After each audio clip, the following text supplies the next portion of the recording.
All right. Our ideas, we have lots of ideas about this stream, but one of them is just going through some algorithm challenges. So these are like things you'd find on HackerRank or Code Wars, or that you might be given for interview practice or for an interview. And so this is one of the things we'd like to do, and that's what we're going to look at today. We're going to look at a HackerRank challenge called Sparse Arrays. So I'm just going to stick the link for the challenge, and so you've got it for later. You can look at it now if you want. So that's the one we're going to look at today. And the way that we thought about doing this, and we're going to work it out as we do it and learn things together, is that one of us will share screen and be the driver, the one who's writing code, but we're all going to contribute. And the idea is that, with a person who's got lots of years of experience and people with less experience, coming from different backgrounds with different, different exposure to different things, will have different ways of approaching problems. And I think it could be useful to see that. And you'll also see, I think, that even a person with lots of years of experience makes mistakes all the time and has to look things up. And that's one of the things we want you to see from this. So I've been programming for more than 20 years, for a very long time, and lots of different languages and lots of different types of products and things. And I still have to look stuff up every day. Every single day, I look things up. And even if I've worked with the technology for a long time, it doesn't matter. There's still, like, there's just too much to remember. Okay, nobody can remember all these things. There's a lot to remember, and things change constantly. The way that we do things change constantly. The best practices change constantly. So if we just relied on what we already knew, then we wouldn't be very good programmers. We would quickly fall behind and make less than optimal solutions. So it's completely okay to look things up. It's expected, and that's one of the things we want you to get out of this too. So what we get good at is knowing what to look up and how to look it up, so that we can do that faster and solve problems faster. But it doesn't mean that we have it all in our head. Okay, so let's go. You guys know, introduce yourselves, Kat and Carly. So Kat, I imagine the people here know you. Carly, I don't know if some of the people here. I think I know most of the people in the chat. Yes, I'm Kat. I started coding about a year and a half ago, and I'm currently working at Coder Academy teaching. I love it, and I love doing algorithms for fun. But I'm still not very good at them. I'm still learning every time I do one. And I think what we're getting out of this is just working out not just the brute force way of doing it, which would be the most obvious way, but finding a way that is much more time efficient. So I think it's really interesting to see the different ways we might approach it with it, years of experience and the not Okay, as and much I'm experience. Carly. Hello, this is my channel. Kat, were we at the same cohort at Coder Academy? I can't. No, you finished before I started. Okay. So I'm Yeah. 6 months ahead of you. Yeah. I'm currently working at Atlassian, which is really excited. I just started recently. Woohoo! Um, and that's me. There we go. And I, Pretty I, proud work, today. I work at Clipchamp for those who are interested. And I just started that role just over a month ago. So that's exciting. I'm loving it, enjoying it very much. So, okay, so let's look at this challenge. So the way that this challenge works is we've got this two arguments that come into this function. And one is a set of strings, which I'm just trying to put in an example here. So you have something to look at, which might make it more sense. And the second argument is an array of queries. So both of these are arrays, and they'll look something, this is an example. This is the example that they have, or one of them that they have on HackerRank. So we have a set of strings, we have a set of queries, and what we want to return is an integer array. So you can see that in the specification here. So in this case, for example, we would expect it to return, so the expected outcome for this particular case would be an integer array that should have as many elements as the queries array. And each term in this in this return array is going to be the number of times that query string is in the set of strings that are passed in as the first argument. So for this example here, the first query is ABA. And if we look at our strings that are passed in, there are 2 occurrences of that string. So we would expect there to be a 2 in the first position in the outcome array. The second string occurs once, so we'd see a 1 there. And this third string occurs 0 times as a complete string, so we'd expect a 0. So this is what we expect our matching strings function to return for this example. Does that make sense, everybody? So what do you think about when you see a challenge like this? Well, my automatic thought whenever I see any single challenge on HackerRank is if I put a loop in a loop, I'm going to come up with a solution. And that's true here too, yeah? But I also know that it's not going to pass. And why is that? Why won't it pass? Well, because they time the challenges and they do put in some very long strings. Yes. And by the time it's finished traversing, it would have timed out. Yeah, very good. Yeah, so that's good, Tessa Bell. I don't know what your name is, Tessa Bell. Is it Tessa? That's Cat. I think. Cat. Okay. Is that Cat? The other cat. Yeah. Yes.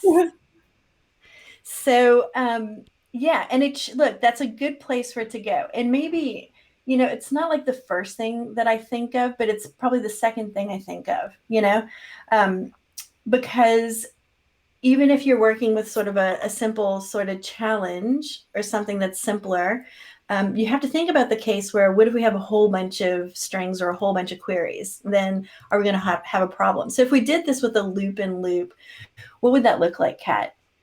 Just like speaking through it, what would it look like with a loop and loop? So I would probably do a for let loop that would, I have done this challenge a couple of times as well, that would loop over the strings with the queries. So right, so you would go through the list in the outer loop, you would go through the queries? Yes, and then put the strings in the inner loop. So for each query, I would then loop through the strings and see how many times, and then I'd probably have just keep a tally of how many times it happened. So I would just have a variable that I would reset for each loop, and then I would also have an empty array to start off with, and I'd push that number into the empty array as I finish that loop. Yeah. Yeah. Something like this with a loop and a loop. Yep.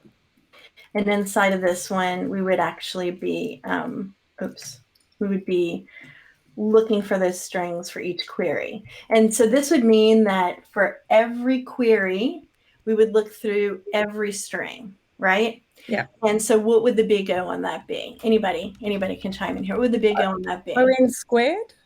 Yeah, it'd be n squared. And more specifically would be if we said that we had n strings and m queries would be n times n. But in general, we say that's n squared, right? Yeah. And n squared, we try to avoid. We try to avoid n squared because if we have any large bit of data, that's going to cause a problem. So we try to get to, either a linear solution like big O of n, or at worst, like an n log n kind of solution. So that's that. Don't worry about too much about those terms, but just, to have a little bit of conversation about big O. Okay. So that's, look, that's like the most sort of obvious sort of straightforward solution maybe is this loop and loop. And a lot of times that's true. Mm-hmm. But then when we, I think about this, when I even think about the loop and loop, I think about, okay, when I go through this the first time for the first query, what's true? If I've gone through all the strings, if I go just look at the first query, I have to go through all the strings, right? So I know I'm going to have to go through all the strings at least once. And so then that makes me think of something else. And I'm just going through the strings and I'm counting how many of each one. Mm-hmm. I want to see how many times does this string occur. So since I know I have to go through it once anyway, then there's something else that I could do. I could go through it once, and I think of this as indexing. Yeah. So indexing my array of strings. So what does that mean to you, Kat, when I say indexing the array? So you're going to make an object with each string and then count how many times it's happening as you're looping through it on that one go. So you're going to have a lookup, I suppose. So that's right. And thesaurus art. Thesaurus art.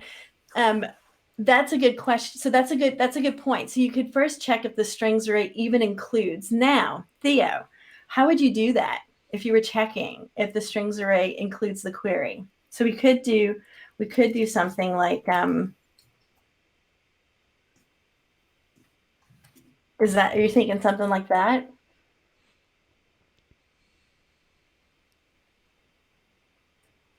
Because we could, or strings, not string, but strings. Yeah.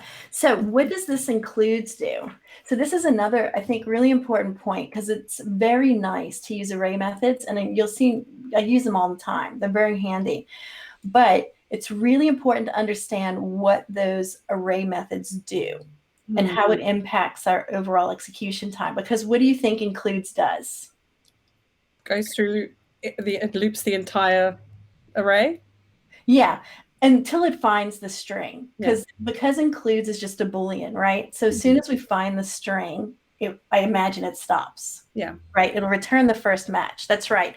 But in our worst case, where the string's not there, the query's not there, or it's the last thing, then we have to look through the whole array, right? The worst case being that it's not there, because it's very likely the query's, or at least somewhat likely the query's not there, which means that even when we use includes, we're going through the whole array. And so we're going through the whole array for every query. So it's still a loop and loop. And if you did and includes inside of the loop and loop, then it would be a loop and loop and loop. So you have to be aware of that. So like inside of here, if we did a, if you did it inside of this outer loop here, if you did a strings.includes query, and then we continue on, then that's actually, this would be a loop followed by a loop inside of a loop. So it would be n plus n times n. So it's still n squared, but we're introducing this sort of unnecessary extra look through the strings there. And look, it's a natural thing to do, right? Because the other thing we battle with is I want to write code that reads like English, So it makes sense to say, okay, if the strings includes this, then let's go count it. But we have to be careful about the impact on the overall time. So if we think about this alternate way of doing things where we create an index first, and this index is an object with each string and the number of times it occurs. So each string in the strings array. Does that make sense to everybody? Yeah. And then if we had that index, then what would we have to do? Then we look for the key. Yeah, so then for each query in queries, right, we would check the index for the query. Does that make sense? Mm-hmm. And if the index, if our query string is in the index as a key, then we would just grab the count, which would be the value that we're storing against that. And that is, now I'm making an assumption here. I want to say that's a constant lookup. It's a constant, but I'm not actually, I haven't looked at the code for retrieving an element from an object, but I expect it to be constant. Do you want me to have a look? At worst, I expect it to be linear.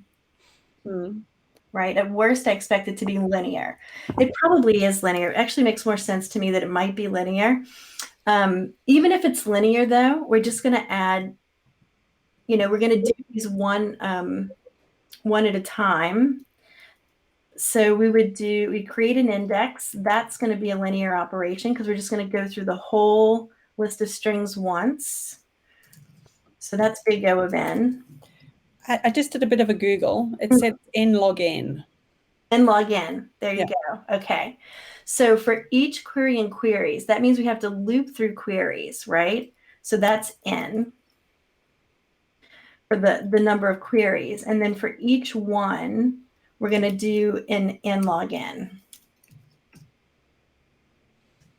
So n times n log n, we're still at n squared. Isn't that interesting? Yeah. So it's interesting that it's n log n. I expected it to be linear, which still, okay. Let's just go with this, and then we're gonna have a look at what kind of performance we think we get out of it. So here's another thing that I do is when I have a problem like this, I have a little bit of a think about the complexity of the solution I'm developing. So I try not to introduce anything that I know is going to be a problem. Like I try to avoid a loop in a loop, and I try to avoid, any quadratic complexity, but I just have a little think about it. I don't dive too far down that hole, because if we did, then we'd be less productive. I think it would be hard to get anything done. So I have a little bit of a think about it. I think, okay, I think this is a practical way to do it, a reasonable way, and then I go for it, and then I worry about refactoring for performance afterwards. Does that make sense? So I think that this is a good thing to try. And then I would start by implementing number 1. Create an index.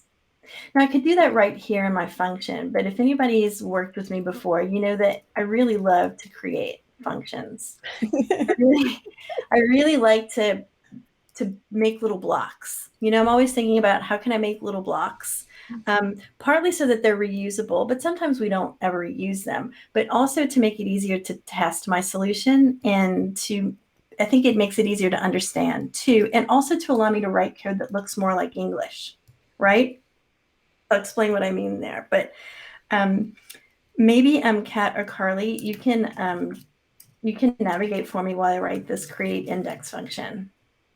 So what will this create index function take as an argument? It's going to take a nested array. Is it? So what are we going to do with create index? Sorry. I was thinking of the main outer function. We're going to make a hash, so it's going to take the strings. That's right. Array. Right. With each string in strings as a key, and the number of times that string occurs in strings as the value. So we're going to take in an array of strings, and we're going to return an object. So what I like to do when I create a function is I like to define what I'm going to return. And I know that this object's going to change, in this function. So I create the object. And since I know it's going to change in the function, I declare it with let instead of const. Does that make sense? Yeah. If I'm not going to change the thing that I'm defining, I always define it as const in JavaScript. So we'll say let result. I just call it result. Or we could say index. It doesn't matter, as long as it makes sense in the context of what we're doing, so it's easy to understand. And I'm just going to create an empty object. And at the end of this function, I know I'm going to return that. So now I have a function that's ready for me to implement. So what am I going to do in this function, Kat? So I know my method that I always use to make an object out of an array is to reduce and to ask, is it in the object? If it's not, put it in the object, so +1, or if it's not, create it. And that's brilliant, I think. Can you walk me through doing it without reduce? Because reduce is confusing for a lot of people, myself included. Yeah. And so if we were going to do what you would do in that reduce, we're going to have to use some kind of loop, right? Yeah. And so we can think about what kind of loop do we want to use. And sometimes I just start and realize I need a different kind of loop. For example, I might think at the start, I don't need an index, but then maybe I decide, figure out later, oh, actually I do need the index, and I change my loop. But I would probably start this with a for of loop. Would you most likely do that, Kat? I'd probably do a for let, but for of probably works better. So when I say for of, I think we're talking about the same thing. Way. Okay, yeah. So I'm saying of versus in. So do you know what I mean when I say that? So like when I say let's string, I could say in strings. And what is that going to give me? An object. It would start with an object. This will actually, in will give me, let's have a look. Let's have a look at what happens. Let's just console log string. So here's something else that's nice about creating a function is that we can just test this thing here. Just there's a sneaky little test here. So if I had like A, B, A, something like that, Mhm. then I'm going to open up my terminal in here. And I'm going to say node. So see what it logs as I go through? Yeah. So it's giving you the index. That's what in does in JavaScript. Guess what? That's not what it does in Ruby. That's what it does in JavaScript. So if we actually want the values in JavaScript with a loop like this, we have to use up, which I think it's the opposite in Ruby. Yeah. Just for funsies, you know? Confusing, yeah. Yeah, I always get them mixed up. Yeah. So now we can see I get ABA. Okay. Yeah. So I love using this kind of a loop. Yeah. Another option is to use a for each loop, but there are some caveats about a for each loop. So do you know what I mean by a for each loop? Yeah. So we could, for example, do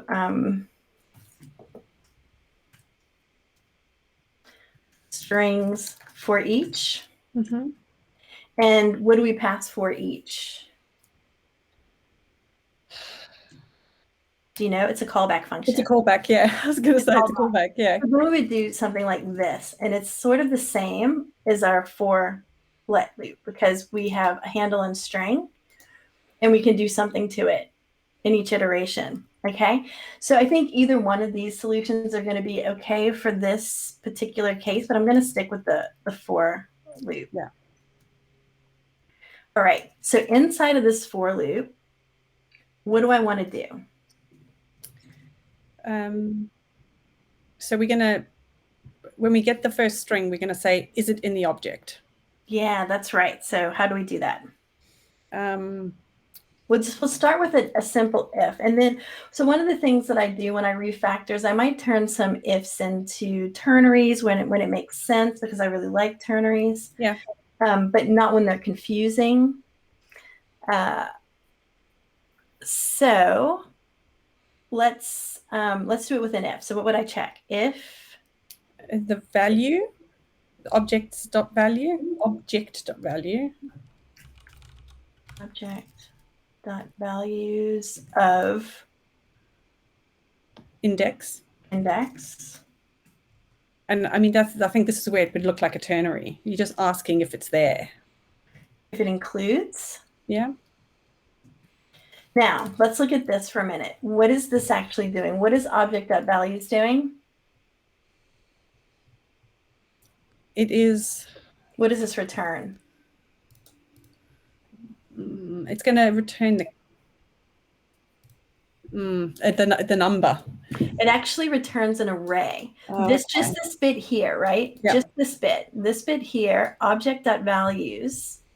When you pass it an object, it returns an array of values. And that's not exactly what we want either, because remember that what we're going to store in this index is key is the string, and value is the number of times, the count for that string. Yeah. So it's not object values that we want to look in, because that's going to be numbers. Okay, it's a key. It's the keys. So we could do object.keys. Yeah. And if the keys include string, then what would we do? We will add one to the value. Right. We need to, if it's already there, yeah, then we would say index of string plus. Yeah. Like that. Yeah. Okay, is everybody following that? So if we found the string in our index, then let's increment it. And otherwise, what would we do? We need to add it to the object. And we do that with index of string equals 1. Yeah. Yeah? Okay, so let's see. Now, I might write it out this way to start with, and then immediately I would probably refactor this. And I'll tell you why. Because we're creating an array and doing an includes on the array. Mm-hmm. And it's probably not necessary to do all that. We could just say if, we could just say if index of string. Yep. Now, why can we do that? You know why we can do that? What will happen when I say index of string if the string's there? It'll come up as true. Yes, that's right. So index of string will actually return the value, whatever's stored there. Mm-hmm. So if I've seen this string once so far, then it would return a 1. And if 1 is truthy, right? Anything bigger than 0 or anything non-zero, if it's a number, is truthy. Yeah? Yeah. So this works for that. And else, it'll be undefined. If there is nothing in our index object, if there's no key that matches string, this will return undefined, and undefined is falsy. So that's why this will work. Okay. Now I would turn this into a ternary, because look at how simple this if is, you know? Mm-hmm. So how would I turn this into a ternary? Index with the string in brackets. Mm-hmm. Question mark. Mm-hmm. Index string plus plus. Mm-hmm. Colon. Mm-hmm. 1. Oh yeah. So we have to do index string again. We have to do equals 1. Yeah. Because we need to define, we basically need to do what's in the else, right? Mm-hmm. So to make the ternary, we just really, seriously, this is how you create a ternary. You take what's in the if clause, you put that at the start, you put a question mark, you put what's inside of the if block after the question mark, and then a colon for the else, and then what's inside of the else for the alternate case. Now, I use parentheses here because we have spaces here, and I don't know if JavaScript will complain about that or not. So some languages will, and JavaScript maybe will. So that's why I put it there. It won't hurt to have them there. So then I can get rid of my if statement. And now I have this nice little for loop. So I think that's awesome. That look good? Let's see if it works. So let's just try running it with our console log. And we get that there are 2 A's and there's 1 B, and that's what we expect. Mm-hmm. So let's try checking if there's, yeah, no, that's fine. Okay.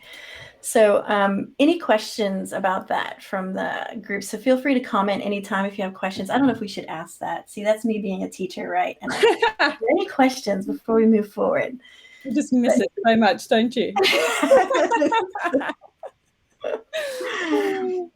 Okay, so we have a create index function that's nice and simple and straightforward. And look, other solutions here would be completely fine, you know, completely fine. Now, when we look at this, we're going through string, and each time we go through string, we're checking on index, and we're incrementing index if we need to. And I'm calling this, I'm going to call this linear, even though we're doing a lookup here. See, we're doing this lookup here, which is potentially in log n. We learned because Kat looked it up for us. So, but, I mean, we don't have to believe that the random person on Stack Overflow was correct. The internet is always right. I'll have to go dig a bit deeper on that. Okay. All right. So now that we've got 1 done, let's implement 2. So for 2, for each query and query. So how do we start that? How would you do that, Kat?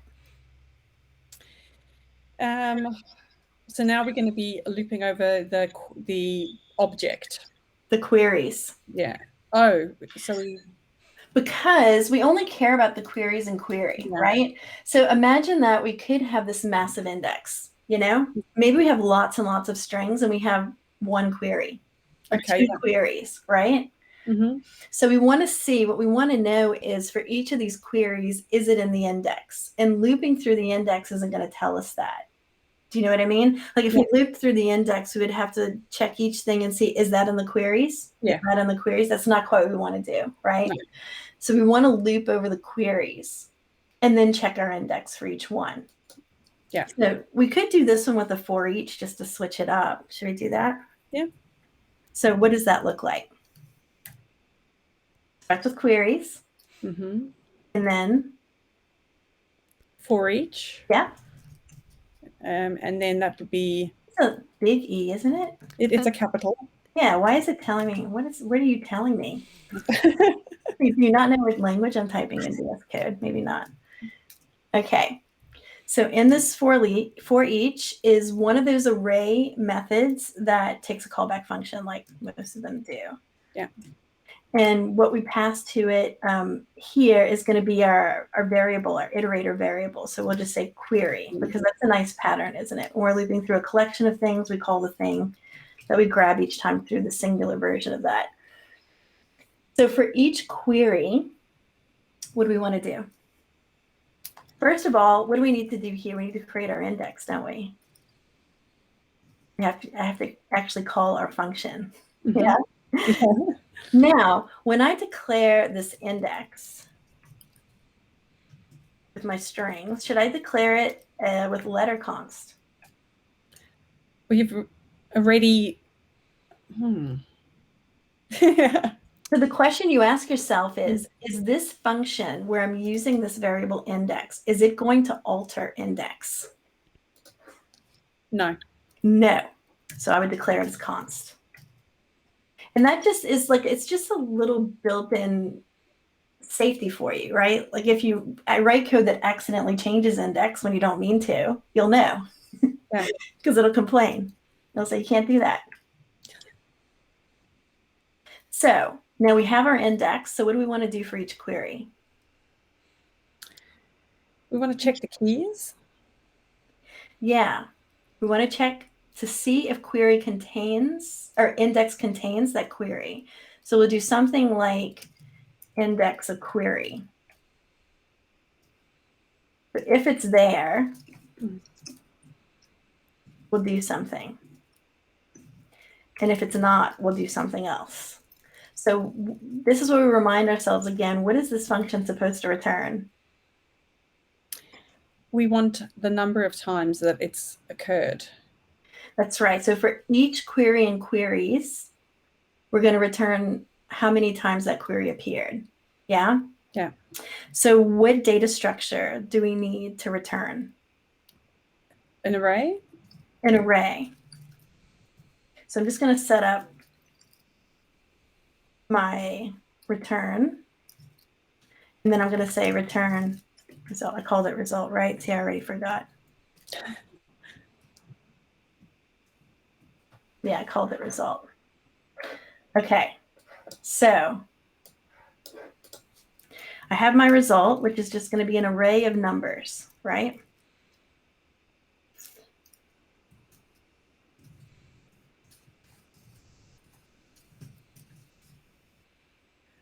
So in the case that I don't find my query in the index, what am I going to do? Return 0. So what am I going to do with the 0? Oh, Where do I want the 0 into to result. Into result. Mm-hmm. And so an easy way to do that is just with push, isn't it? Yeah. Because I'm going through these queries in order, the order in which they're in the array.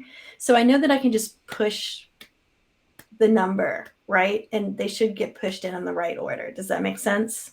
Mm-hmm. It's a way to add these values to the array. So if it's there, what am I going to push instead?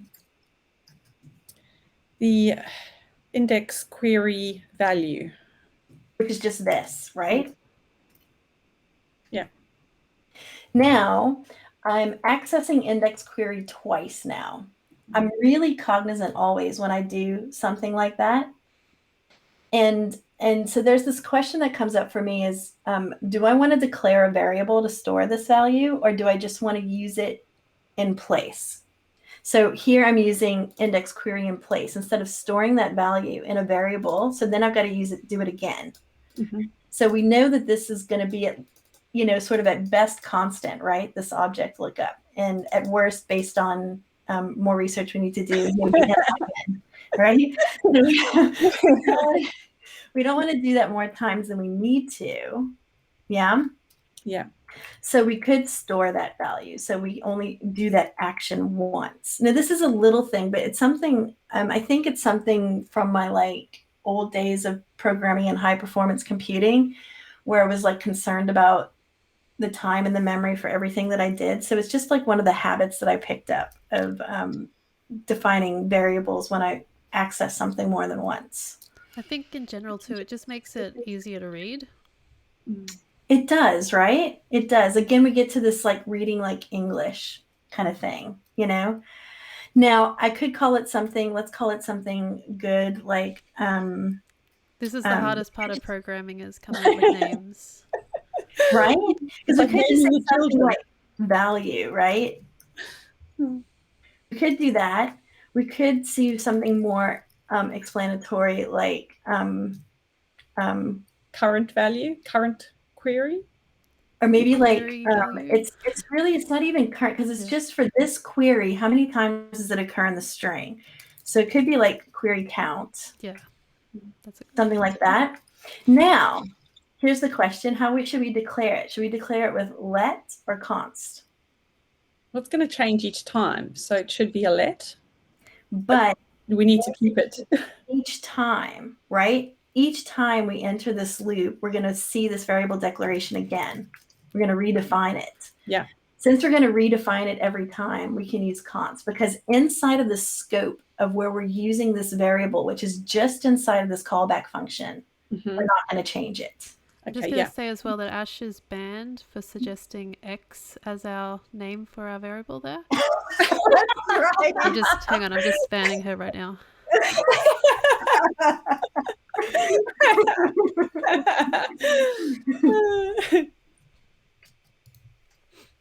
Right? And then we can replace those. Now, when I write this, I see another opportunity for a ternary, just because this if else is so simple. So I love ternaries when they're simple. I don't like big complicated ternaries. Those are terrible. They're hard to read. But how do we turn this into a ternary? Query count. You got it, Kat? No, you go. I did the last one. It's just the same. Query count. Yeah. And then you do a I'm looking at the stream, so it's a bit delayed. Sorry. Then you do a question mark, and then you put in the result, like the result.push query count from your if statement. That's right. And then if it's not, then you do a colon and put the result.push 0 from the else statement. That's right. And then we have this nice little bit of code here. Now, here's the test. So we feel good about this, yeah? Yeah. Feel pretty good about this? So now let's see if it works. So when I'm going to test my solution, I might create some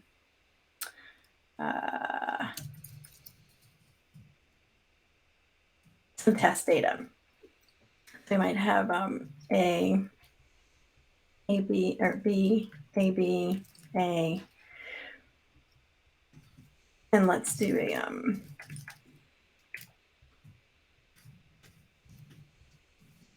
we'll query for something that's in there more than once, something that's in there once, and something that's not in there. Let's try with that one first. Now, why am I console logging? So you can see what it comes back with.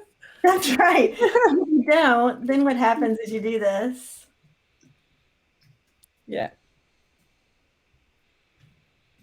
And you run it. And you're like, it doesn't work. Nothing happened. Nothing happened.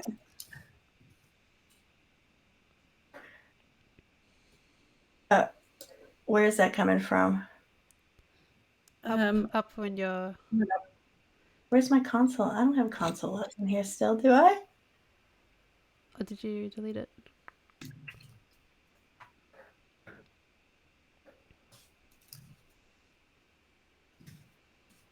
Oh, there you go. I hadn't saved it. That's why. That's important too. This is the other big thing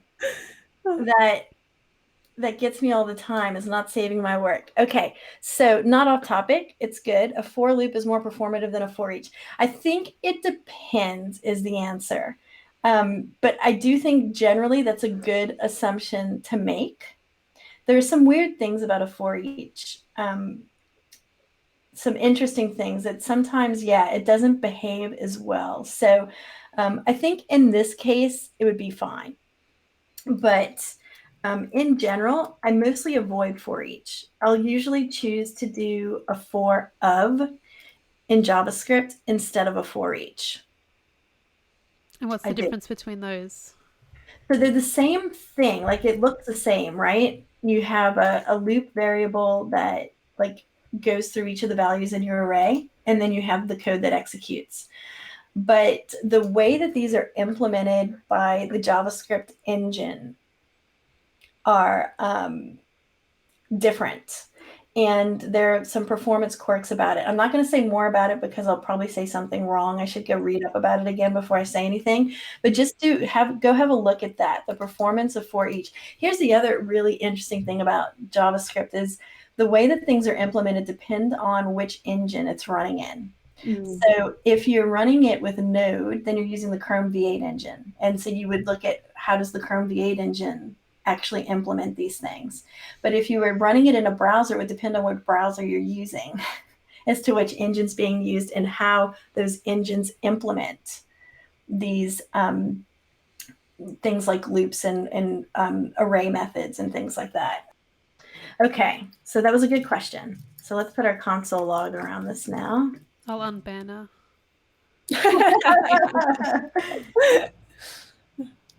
And then when we run it, we get 210, which is what we expected to get. Yay! Woohoo. Yay! So here, we would want to do some more tests, to make sure that it's okay, and then we could, paste this into HackerRank. Now, when you define your own functions, you just have to paste those into HackerRank too, and then copy your implemented function here, paste it into their space for it, and then just add this other function up above. Does that make sense to everybody? Yeah. Yeah. So cool. So tell me, Carly and Kat, are there other things you would do differently here? That is, I would have attacked it the same way after playing around with it, but I think the way you've done it is very succinct. It's beautiful code. It is nice, isn't it? It's so we're always striving to make something that's as minimal as possible without being confusing and keeping performance in mind. Yeah. So those are always the things that we're balancing, is how do we do this? Because having lots of lines of code becomes hard to read, so you don't want too many lines of code. Having heaps and heaps of comments to explain what your code does can also be confusing and also hard to maintain, right? Because you make a change to the logic and you don't make a change to the comment, then it becomes confusing for someone later. So we're always trying to find this balance, between having succinct code that's performant. So sometimes sometimes we can make more succinct code using nice array methods, but those array methods throw out our performance. That can happen sometimes. So we're always trying to balance between those things, and balancing between those things does require some understanding of what kind of data are you working with, because maybe you don't care about a for of versus a for each for this particular case, because you're never going to have hundreds of thousands of things that you're looping through. So I think it's important to keep those things in mind too. You don't always have to make performance the number one objective or even the number two objective. It depends on the case. I always go for understandable code first, and understandable, readable, maintainable code first. That's always my number one priority, because the hardest part of programming is understanding the code and understanding it months after you've written it, or understanding it, when somebody else wrote it. That's the hardest part. It's the hardest. When you wrote it yourself and you can't remember what you were trying to do. All the time. Yeah, all the time. What about using a map instead of an object? Using a map instead of an object. So you're talking about a map data type? Is that like a JavaScript data type? Yeah. I actually don't know anything about the JavaScript. I was just reading quite a bit about it. It said when you're going to be doing, when you are indexing like this, the main difference is that a map keeps things in order, whereas an object could have them all over the place. So in theory would make lookup faster. Yeah, it's like it works more like an array in that way, where you know that it's going to always be in the same position that you put it. I wonder what the performance cost of creating the map is versus, you know what I mean? Like as if we used a map here, as we were populating it, does that like, I would imagine that to do this index of string equals 1, that's adding a new key, right, to our object. I would think that that's a constant operation with an object. And what I'm imagining is that for a map, it's going to have to like do an insertion sort or something. Yeah, I think so. Let me investigate it. I'll get back to you next time. Yeah, because it could be, though, that the cost of doing that, like maybe they do it very smartly. And again, that's going to depend on the implementation, which JavaScript engine's being used. Oh, I know the other big difference is it doesn't have prototypes. So it doesn't come with a whole bunch of baggage. Right. Yeah. Oh, that's nice too. Yeah. So look, this sort of like investigation, like really getting into the nitty gritty of, is there a more performant data type? In general, we don't worry about this too much, you know, but when we worry about it is, one, if we know ahead of time that we're designing a solution that we're going to deal with a lot of data and we need to keep it in mind, or more likely, it's the second case where we've put something out there, we notice that there's a performance problem, and then we try to nail down what the performance problem is and make changes to make it better. In my experience, working in industry, it's more likely number 2 that happens. And that's, you know, that's okay. So yeah, I do though think that readable code, number 1. Yeah. Readable code is number 1. Managing dependencies is sort of up there at the top too. So, you know, sometimes there'll be like these really cool packages out there that would make our life easier, make the code more readable, even make it more performant. But if we've got to bring in somebody else's package, then that's another dependency we have to manage. So then you worry about things like how well do they maintain that package, and then you have to, you know, you have to take into consideration what if they make changes to the package and how is that going to impact the way that I'm using this code. So those are things that I think about too when I'm making decisions about, you know, making choices about using external libraries or special types, you know, that come from external libraries, versus just using sort of the built-in things that come with the main, you know, with JavaScript and with Node. But yeah, thanks for everyone for coming. Thanks for all the suggestions. I hope you enjoyed today. All right. Signing off. Lots of fun. Thanks, everybody. Thank you. Okay. Bye. Hang on.